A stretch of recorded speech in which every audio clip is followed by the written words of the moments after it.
오늘 우리에게 주시는 하나님의 말씀 느헤미야 13장에 있는 말씀 봉독하십니다. 오늘 다 읽지 않고요.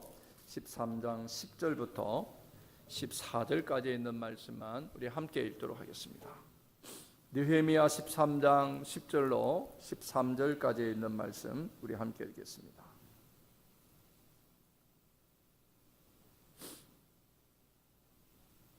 같이 읽습니다.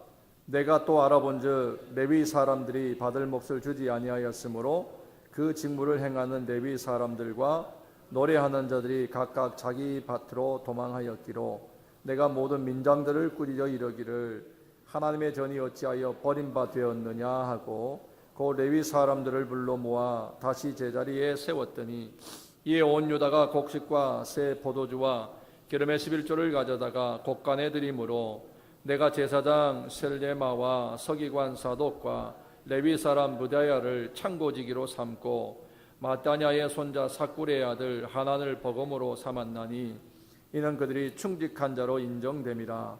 그 직분은 형제들에게 분배하는 일이었느니라. 내 하나님이여 이 일로 말미암아 나를 기억하옵소서. 내 하나님의 전과 그 모든 직무를 위하여 내가 행한 선한 일을 도말하지 마옵소서. 아멘.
오늘 보니까 남자들의 목소리가 조금 또 달라진 것 같아요.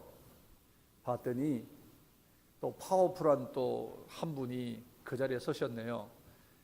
오랜 설득과 기다림. 제가 새가족 교육하느라고 4주 동안 기다리라고 했더니 성가대가 인내하며 기다리시고 이제 조 집사님이 드디어 성가대 가운을 입고 오늘 서셨습니다.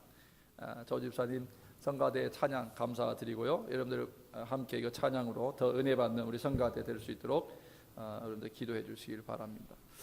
제가 설교를 시작하면서 여러분들 먼저 몇 분의 얼굴을 사진으로 좀 이렇게 한번 보여드리고 싶어요. 한번 봐주시겠어요? 이성기 목사님의 누구 같으세요? 그때는 사진 찍을 수가 없어서 상상으로 그려서 그린 느헤미야입니다. 그 다음요. 이분 누군지 혹시 아세요? 마틴 루터입니다. 이분은 낯이 익으시죠? 마틴 루터는 아는데 우리 할아버지를 모르세요? 우리 존 웨슬리입니다. 이분은 혹시 누군지 아시겠습니까? 조나단 에드워즈입니다. 그 다음요. 혹시 이분은 누군지 아시겠어요? D.L. 무디입니다. 그 다음 이분은요. 여기는 목소리가 한 목소리로 많이 나오네. 빌리 그레엄입니다. 이분들이 어떤 분이냐? 저에게 좋은 기억으로 남아있는 분들입니다.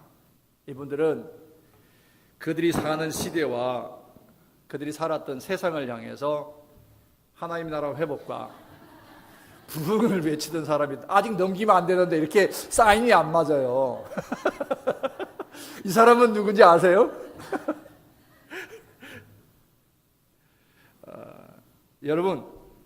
여러분은 여러분에게 좋은 기억으로 남는 사람들이 아마 있을 것입니다. 어떤 사람들이 여러분들에게 좋은 기억으로 남아 있었어요? 저걸 해야 되는데 이때 넘겨야 되는데 벌써 넘겨버리는 바람에 그냥 이렇게 때로는 손발이 안 맞을 때도 우리가 이렇게 즐겁습니다. 우리는 대부분 우리에게 좋은 기억을 준 사람을 이렇게 생각합니다. 나에게 도움을 주었던 사람, 아니면 나에게 착하게 선하게 대해줬던 사람들을 우리는 좋은 기억 속에 남겨놓습니다. 그렇다면 여러분은 다른 사람에게 어떻게 기억되는 사람이 되고 싶으십니까? 많은 사람들이 다른 사람들에게 다 좋게 인정받고 싶은 그러한 마음들을 가지고 있습니다. 그래서 그 사람의 기대와 그 사람의 입맛에 맞는 그러한 어울림이 있는 사람, 그런 사람이 다 되고 싶어 합니다. 인생을 행복하게 살고 싶다면 다른 사람들에게 좋은 기억으로 남기를 원하는 것, 그게 중요합니다. 그런데 그것보다 더 중요한 것이 하나 있는데 그것은 바로 하나님께 좋은 기억으로 남을 수 있는 사람이 되어야 한다고 하는 것입니다. 그럼 하나님은 어떤 사람을 좋은 기억으로 그렇게 하나님 기억 속에 남겨놓으실까요? 오늘 본문을 보면 우리가 알 수가 있습니다.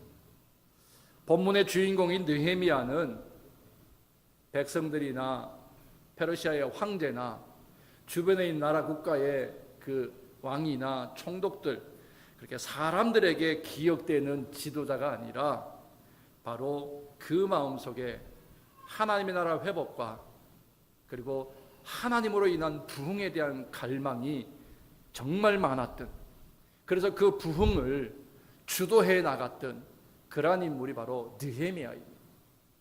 하나님이 그렇기 때문에 그를 기억해 주시기를 원한다라고 그렇게 고백합니다. 얼마나 느헤미야가 이런 하나님 나라와 하나님 신앙의 부흥을 갈망했던지 오늘 본문 다 읽지 않았지만 14절, 22절, 31절에 보면 이런 기도를 드리는 걸 볼 수 있습니다. 하나님이여, 이 일로 말미암아 나를 기억해 주십시오. 22절에 또 이 일로 인하여 나를 기억해 주십시오. 31절에 하나님이여 나를 기억하사 나에게 복을 주십시오라고 그렇게 부흥을 갈망하는 기도를 드리는 것을 볼 수 있습니다. 여기서 하나님에게 하나님 나를 기억해달라고 그랬어요. 이 기억하다 말하면 자케라라고 하는 히브리 말에서 나왔는데 생각하다, 뭔가를 주목한다라는 의미가 있는 것입니다. 그러니까 느헤미야가 하나님께 하나님 나를 기억해 주세요라는 기도는 뭐예요? 하나님 나를 생각해 주시고 나를 주목해서 나를 좀 봐주십시오라는 기도입니다. 느헤미야는 하나님이 주목하여 보아주시는 사람, 그 사람이 되고 싶어서 발부동했던 사람입니다. 느헤미야는 하나님이 기억하시는 일, 하나님이 주목하실 만한 일을 하고 싶어서, 그 일을 하고 싶어서 갈망을 가지고 있었던 사람, 그런 기도를 드린 사람이 바로 오늘 느헤미야입니다. 하나님이 기억하실 만한 사람, 하나님이 기억할 만한 일을 하고 싶다. 여러분은 하나님께 어떤 사람으로, 어떤 식으로 기억되기를 원하십니까? 우리가 하나님 앞에서 복된 인생이 되기를 원한다면 31절에 하나님 이 일을 기억하시고 나를 복 주십시오 한 것처럼 우리가 하나님 앞에서 복된 인생으로 살기를 원한다면 우리는 하나님께 좋은 기억을 심어드리도록 해야 된다고 하는 것입니다. 우리가 하나님께 기억을 심어드린다, 좀 불손한 것 같지만 의미를 전달해 드리기를 원합니다. 본문에 보면 오늘 유다민족에게 문제가 생겼습니다. 느헤미야의 개혁과 부흥운동으로 하나님의 기억, 오래전 기억을 다 새롭게 했던 그 유다 백성들이 다시 하나님의 기억에 한 점, 5점을 남기고 말았습니다. 먼저 한 가지요. 13장과 12장 사이에는 시간적인 시차가 꽤 있습니다. 어떤 사람은 1년이라기도 하고 어떤 사람은 10여 년 사이라 그래요.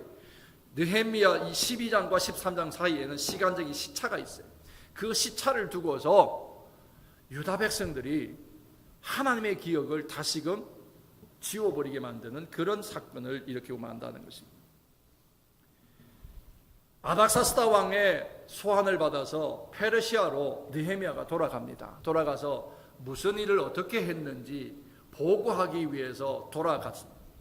그러니까 페르시아에 머물고 있는 동안에 유다 백성들 사이에는 상상 못할 그런 엄청난 사건이 일어나게 됩니다. 그것은 지금까지 이루어놓았던 개혁, 지금까지 이루어놨던 그 부흥을 물거품처럼 만들어버리는 그런 사건들이었어요. 하나님께 대한 불순종으로 오랜 포로 생활의 고통을 맛보았던 백성들이었습니다. 그렇지만 전혀 그들이 은혜를 받을 만한 자격이 없음에도 불구하고 하나님께서는 그 포로 생활에서 그들을 풀어서 유다로 돌아오게 하셨어요. 그뿐만 아니라 창조주 하나님 대신 그 하나님의 택함받은 백성이라고 하는 그 선민의 자존감을 회복할 수 있도록 예루살렘 성도 회복하고 성전도 회복하고 그리고 하나님 나라를 회복하고 하나님의 통치를 경험할 수 있도록 하나님의 은총을 맛본 그런 백성들이에요. 그 은혜의 감속에서 그들이 금식도 하고 회개도 하고 그리고 스스로 결단해서 약속을 지키겠다고 그 약속까지 만들었던 그 백성들이 느헤미야가 잠시 자리를 비우는 사이에 빛의 속도로 완전히 그들이 뭐예요? 타락해버린 거예요. 믿음의 자리를 떠나버린 것입니다. 이 사건을 두고 우리가 한 가지를 생각해보기 이겁니다.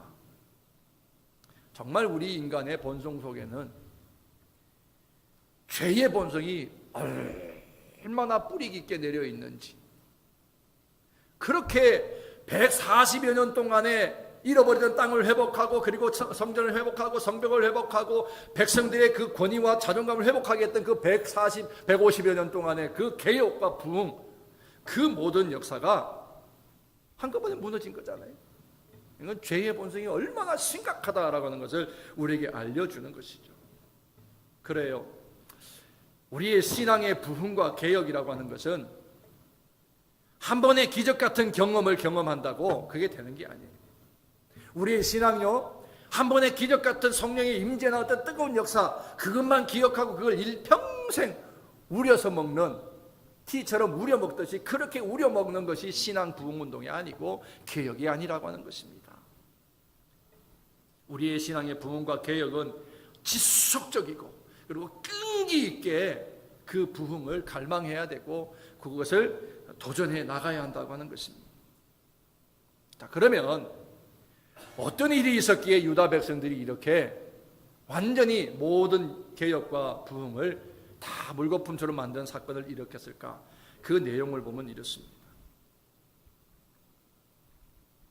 그 내용을 소개하면서 그 잘못된 것을 느헤미야는 어떻게 다시 마무리하고 재부흥으로 그것을 이끌어 가는지 오늘 본문을 소개하는데, 그 소개하면서 두 부류의 사람들을 비교하면서 소개합니다. 하나는 하나님께 나쁜 기억을 심어드린 사람을 소개합니다.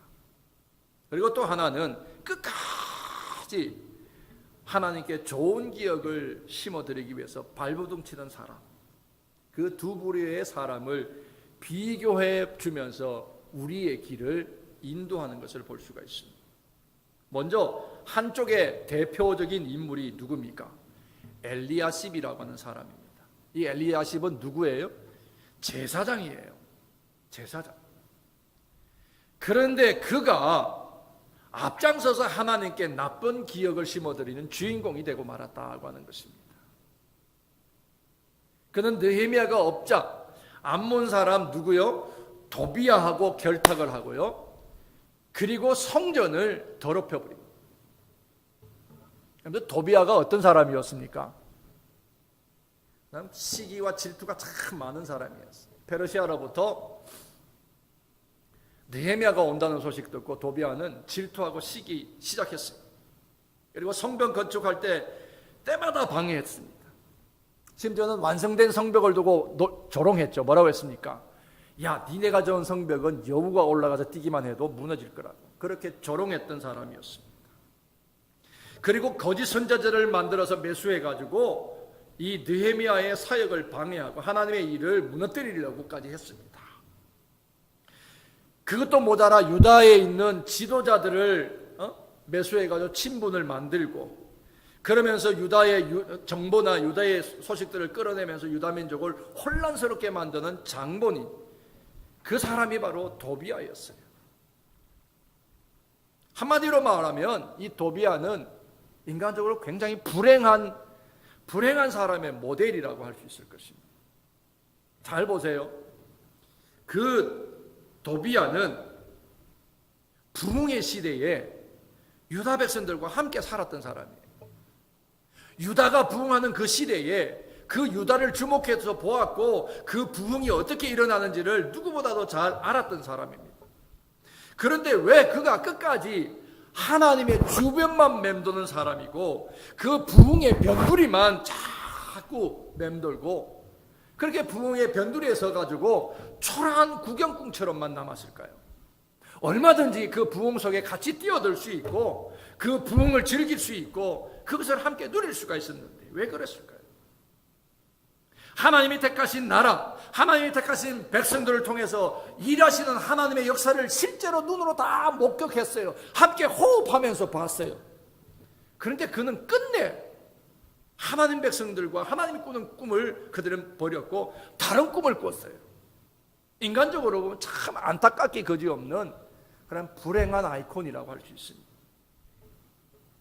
그런 도비야, 하나님께 대하여 대적하는 그 도비야를 위해서 제사장 엘리야십이 앞장서서 하나님의 거룩한 예배를 준비하는 그 성전의 골방을 비우고 그에게 그 방을 내어줘 버렸습니다.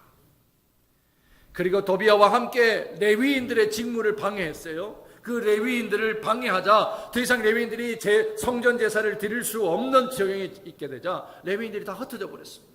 각자 고향으로 가버렸습니다. 그렇게 레위인들이 성전을 떠나버리니까 더 이상 백성들은 성전 중심, 성전 제사를 드릴 수가 없게 되어버렸습니다.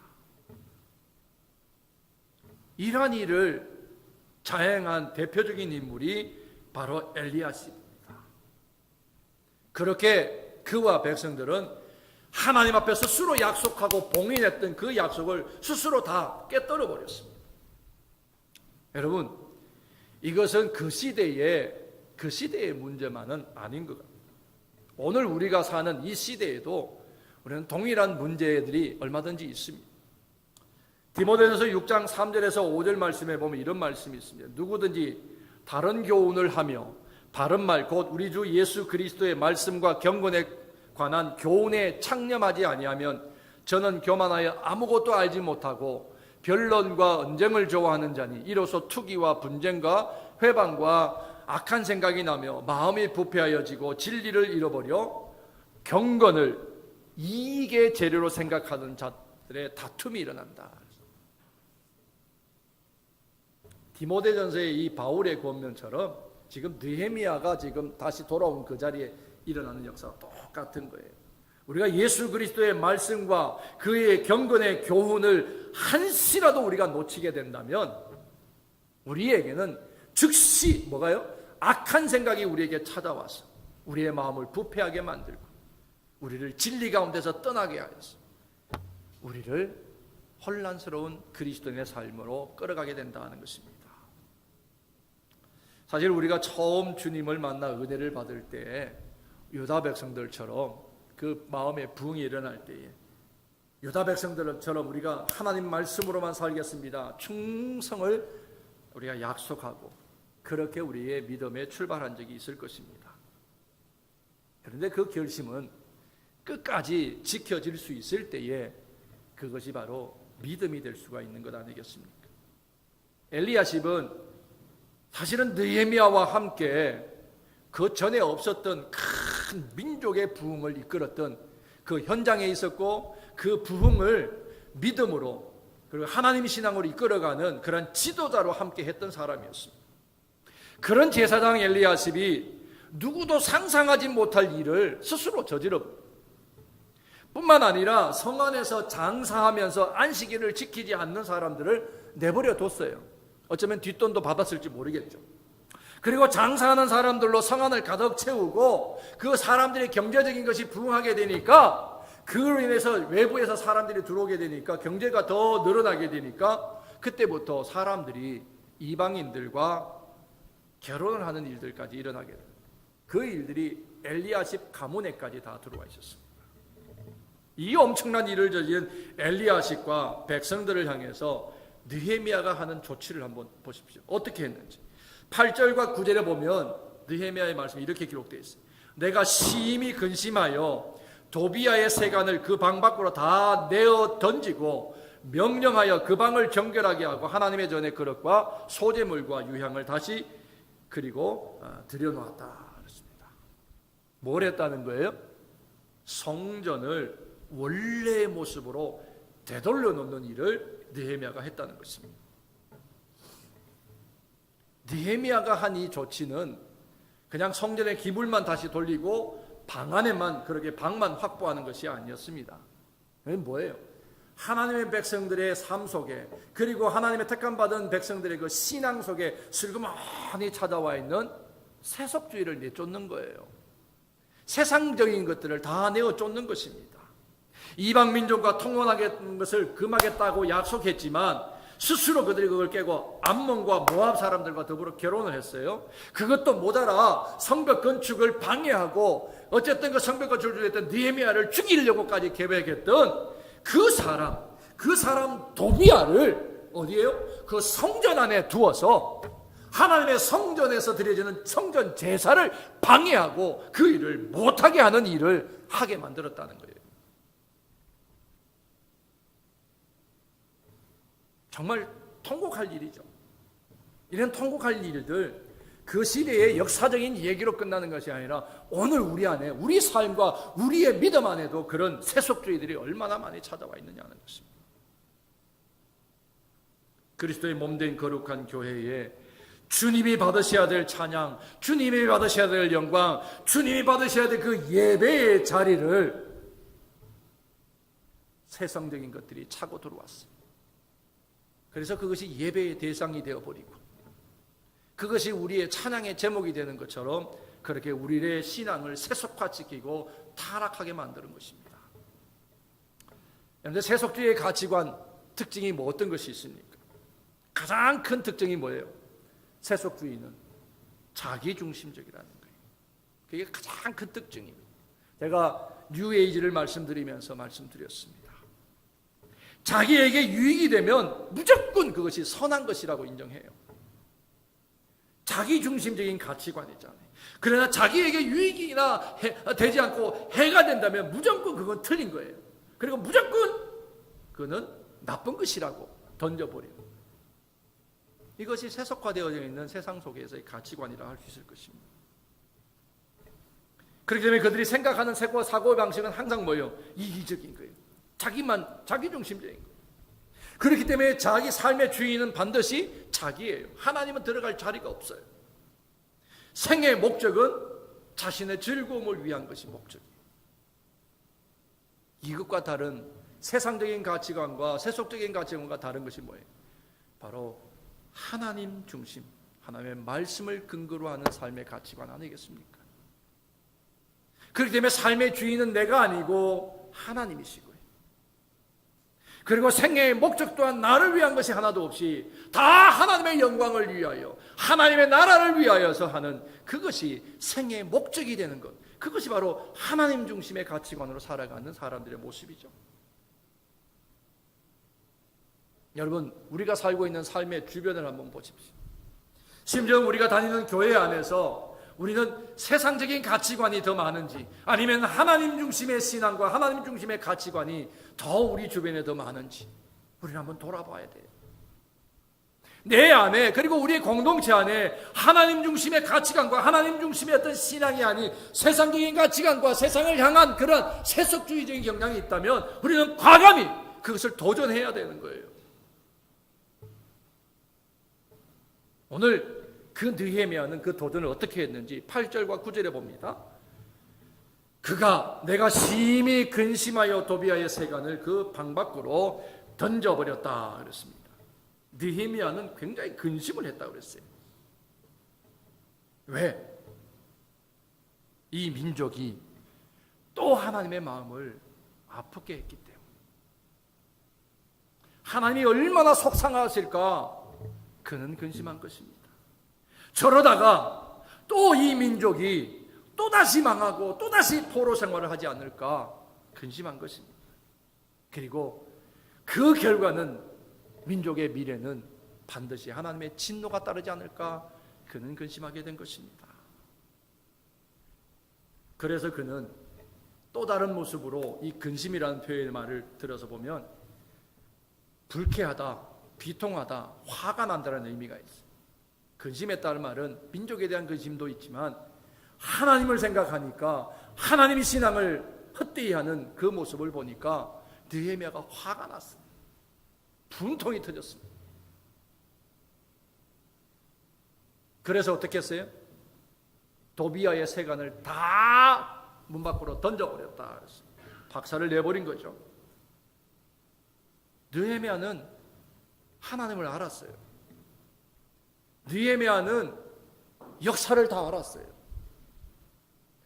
이 유다 백성들의 과거의 역사에 어떤 결과들이 일어났는지를 너무나 잘 알았기 때문에 하나님 없이 살아가고 하나님의 말씀을 떠나 살아가는 백성들의 그 결과가 무엇인지 역사가 증명하는 것을 너무나 잘 알고 있기 때문에 그렇기 때문에 느헤미야는 이 안에 마음에 속상하고 근심되고 화도 났어요. 그리고 심지어는 하나님이 그들을 또 치시고 버리지 않을까 해서 그는 너무나 두려웠어요. 그게 바로 오늘 느헤미야의 모습이었습니다.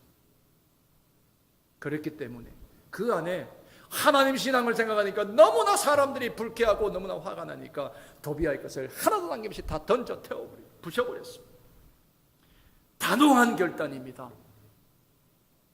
타협이 없어요. 이해가 없어요.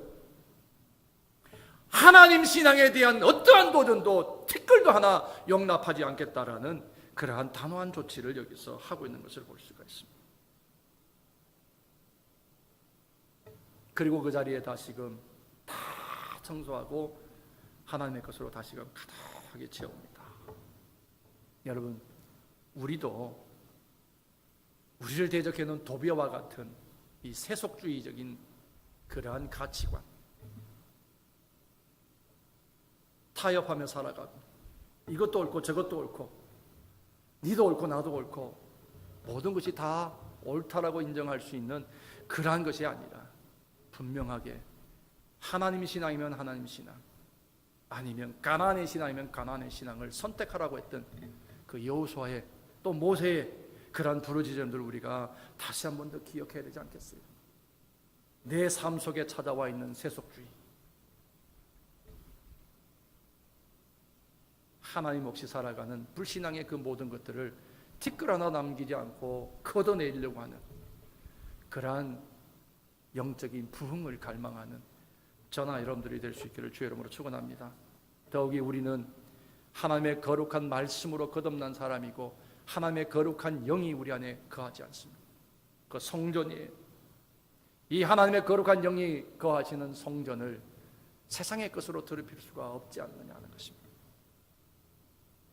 두 번째로 이 느헤미야가 조치한 개혁의 조치는 바로 안식일을 지키는 것이었습니다. 17절에 보면 내가 유다의 모든 귀인들을 꾸짖어 그들에게 이르기를 너희가 어찌하여 이 악을 행하여 안식일을 범하느냐 그랬습니다. 백성들은 안식일에 예루살렘 성에 와서 뭐해요? 장사를 합니다. 그 장사가 바빠서 안식일을 거룩하게 지키지 않게 되었다는 거예요. 그런데 그것을 엘리야십과 같은 제사장들이 그걸 그냥 눈 감아주고 있었다고 하는 것입니다. 느헤미야는 그 모습을 보고 다시 한 번 더 이것이 바로 하나님께 대하여 악한 행위라라고 그렇게 책망을 합니다. 여러분들 누구에게 책망받는 거 기분 좋은 일 아니잖아요. 그런데 느헤미야가 이렇게 책망하게 되는 이유가 있어요. 할 수밖에 없는 이유가 있었습니다. 그게 바로 18절에 나오는 얘기입니다. 조상들이 왜 망하게 되었는지 한번 생각해 보라. 너희 조상들이 이같이 행하지 아니하였느냐? 그래서 우리 하나님이 이 모든 재앙을 우리와 우리 성읍에 내린 것이 아니냐? 너희가 그것을 아는데 어떻게 안식일을 범하고 어떻게 하나님의 진노를 이 이스라엘에 더하여 가게 만드느냐라는 것이었습니다. 여러분, 하나님이 책망하시고 하나님의 진노를 기다리는 사람 아무도 없을 것입니다. 오늘 이 말씀을 기억하시면서 하나님 앞에 언약한 것을 우리가 지키기를 더 소망하는 일들이 있어야 될 줄 압니다. 그래서 15절부터 22절에 느헤미야가 이 안식일을 거룩하게 지키기 위한 세 가지의 조치를 합니다. 하나는 뭐예요? 안식일에 일하고 그리고 물건을 파는 유대인들을 다 어떻게 해요? 책망하고 내쫓아버립니다. 성 안에 들어오지를 못하도록. 그리고 이 안식일을 범하는 그 사람들을 향해서 하나님의 진노가 더 임하게 된다라고 경고를 했어요. 그리고 세 번째는 심지어 안식일에 장사꾼들이 예루살렘에 아예 들어오지도 못하도록 성문을 닫아버리고 그리고 성문을 지키도록 만들었습니다.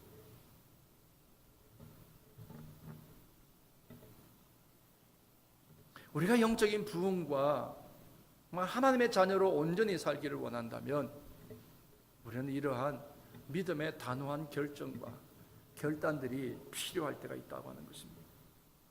그런데 이스라엘 백성들이 부흥의 정점에서 느헤미야가 빠진 그 시간에 이러한 일들을 스스로 다 자행하고 던져버렸습니다. 프랑스 계몽주의 작가 중에 볼테르라고 하는 사람인데 이 사람이 이런 말을 했습니다. 만일 기독교 신앙을 없애기를 원한다면 주일을 없애버리라고 했어요. 주일이 없으면 결국에 우리의 신앙은 아무것도 아닌 것이 된다는 것입니다. 그리고 그 결과는 하나님의 진노뿐이다. 오늘 성경은 우리에게 가르쳐 줍니다. 그 다음에 세 번째, 예루살렘이 번성하게 되면서부터 사람들이 빈번하게 드나들어요. 그러다 보니까 유대인들뿐만 아니라 외국의 사람들, 다른 민족들이 드나들면서 경제가 점점 활성화돼요. 그렇게 교류하고 교제하다 보니까 유대인과 이방인이 만나 결혼하는 일들이 있게 되었습니다. 23절에 또 본즉 유다 사람이 아스돗과 암몬과 모압 여인을 아내로 삼았다 그랬습니다. 왜 그랬을까? 그냥 가정을 이루기 위해서가 아니라 그 욕심이 뭐였냐면 더 큰 권세, 더 큰 부를 얻기 위해서, 그리고 자기의 삶의 영역을 넓히기 위해서 이방인들과 결혼하게 되었다라고 했습니다. 이에 느헤미야는 하나님이 기뻐하지 않는 일을 단호하게 제거하기 위해서 그것이 악한 일이다라고 그렇게 판단을 했습니다.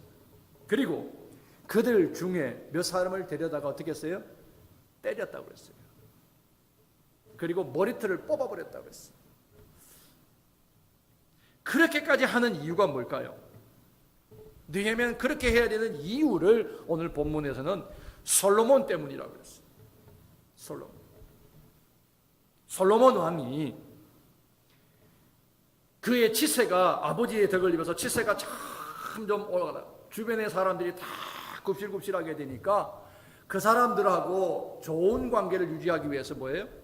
이 사람 이 민족 저 민족과 결혼을 하는 거예요. 그래서 그가 1000명의 부인을 두지 않았습니까?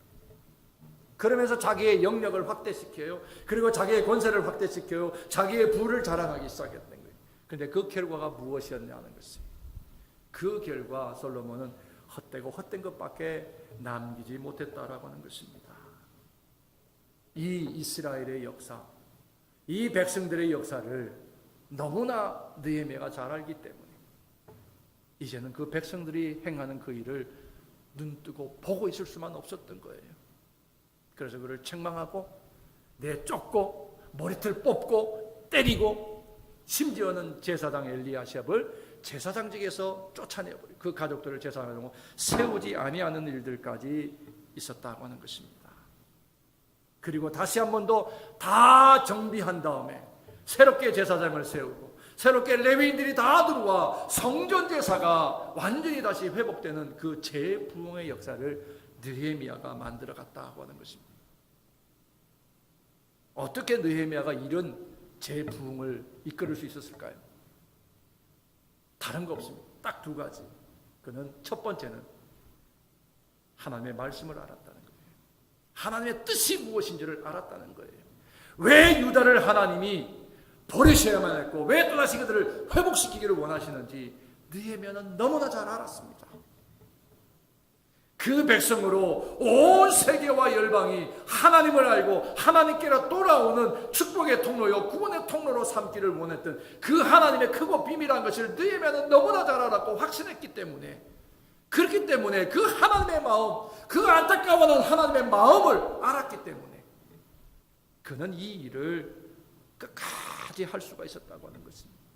사람에게 인정되고 사람에게 기억되기 위해서가 아니라 하나님께 기억되어지는 그 인물, 그 삶을 위해서 그는 개혁을 단호해요. 사람들이 싫어해도, 그들이 듣기 싫어해도, 그들이 누청을 주고 그들이 불평을 해도 그 개혁을 멈추지 않고 단행을 했다고 하는 것이었습니다. 무엇을 해야 되는지를 알았어요. 하나님의 뜻을 알고 하나님의 뜻대로 행하는 신앙의 부흥이 그에게 있었던 사람이었습니다. 그는 어떤 일을 선택할 때, 어떤 일을 행할 때 그 기준을 하나님의 말씀으로 삼았어요. 하나님의 뜻이 무엇인지를 묻는 그런 사람이었다고 하는 것입니다. 오늘 우리가 살고 있는 시대, 포스트 모던, 뉴에이지, 실용주의, 다른 표현 여러 가지 할 수 있겠지만 우리가 살고 있는 이 시대에 어떻습니까? 철저하게 내 자신의 이익에 맞추어서 결정하고 선택하는 거 아닙니까? 엘리야십 또한 자기의 이익을 먼저 생각했어요. 하나님의 영광은 아무것도 아니었어요.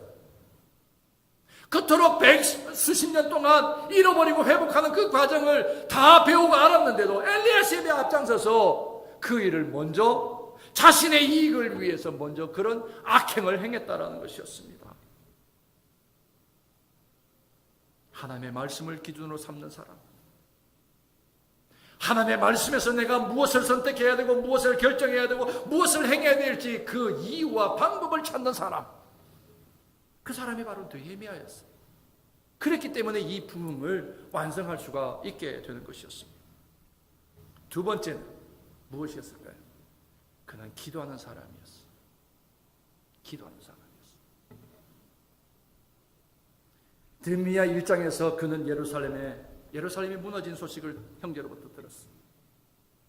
그리고 그는 통곡하며 금식하며 기도했습니다.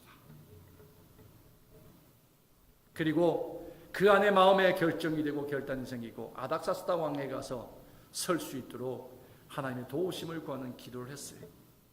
그리고 아닥사스다 왕의 도움을 받아 예루살렘으로 돌아와서 성 쌓기를 했고, 성을 쌓는 일들을 하기 전에 먼저 또 3일을 기도하면서 예루살렘을 살폈습니다. 산발랏이나 도비아가 방해가 끊임없이 있을 때에도 끊임없이 그는 기도했어요. 그리고 성벽이 완성되고 성 안에 백성들이 살도록 하기 위해서 어떻게 하면 이 예루살렘이 회복되고, 어떻게 하면 이곳이 거룩한 도성이 되고, 어떻게 하면 이 예루살렘이 하나님의 임재가 늘 끊이지 않고 있는 충만한 거룩한 곳이 될 수 있게, 그 일을 위해서 그는 기도했어요. 그리고 백성들을 뽑아서 그 안에 살게 하는 일들을 행했습니다. 그리고 끊임없이 하나님이여 하나님이여 하나님이여 부르짖으며 기도하는 사람이었습니다. 느헤미야는 기도로 시작하고 기도로 사역하고 기도로 마치는, 그것이 바로 느헤미야 전체예요. 도비아와 같은 사람, 끝까지 영적 전투를 벌였던 이 느헤미야, 그는 무엇이 죄인지를 분명히 알고 죄가 어떻게 흘러가는지를 알아 그것을 차단하고 끊는 일을 그는 끊임없이 했습니다.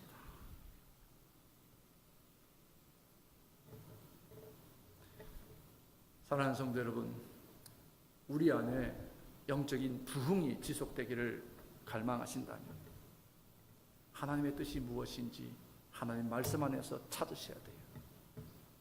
그리고 하나님의 말씀하시는 그 말씀대로 선택하고 결정하고 행동해야 돼요. 하나님의 말씀이 없는 그 어떤 일도 하나님의 뜻이겠지 하고 행하는 것에 하나님은 응답하시지 않아요.